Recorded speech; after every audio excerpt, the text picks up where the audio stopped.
नमस्कार, म रोजन लामिछाने, मौसमविद, जल तथा मौसम विज्ञान विभाग।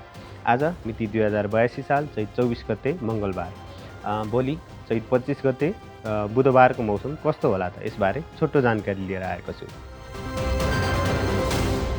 भोलि 25 गते बुधबार सुदूरपश्चिम कर्णाली, गण्डकी र लुम्बिनी प्रदेशको धेरै ठाउँहरू, कोशी र बागमती प्रदेशको पहाडी र हिमाली भूभागको केही ठाउँहरू, त्यसैगरी मध्य प्रदेशसहित तराई भूभागको थोरै ठाउँहरूमा मेघगर्जन, चट्याङ, हावाहुरी र असिनासहित मध्यमसम्मको पानी पर्ने सम्भावना रहेको छ।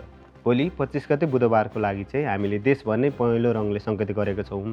पहेँलो रङले सङ्केत गर्नु भनेको चाहिँ तपाईँहरूले मौसमी सूचनाहरू चाहिँ अद्यावधिक रहनु है, सूचनाहरू लिएर काम कारबाही गराउनु है भन्ने बुझिन्छ।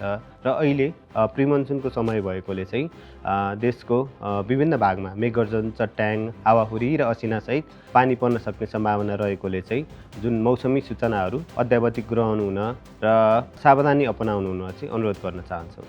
पर्सि 26 गते बिहिबार पनि कोशी प्रदेश लगायत देशको पहाडी र हिमाली भूभागको केही ठाउँहरू, त्यसैगरी मध्य प्रदेशको पनि थोरै ठाउँहरूमा मेघगर्जन, चट्याङ सहित हल्का पानी पर्ने सम्भावना रहेको छ।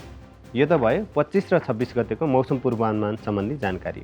पछिल्लो मौसमी जानकारीको लागि जल तथा मौसम विज्ञान विभागको वेबसाइट र सामाजिक सञ्जालहरू हेर्दै गर्नुहोला। धन्यवाद।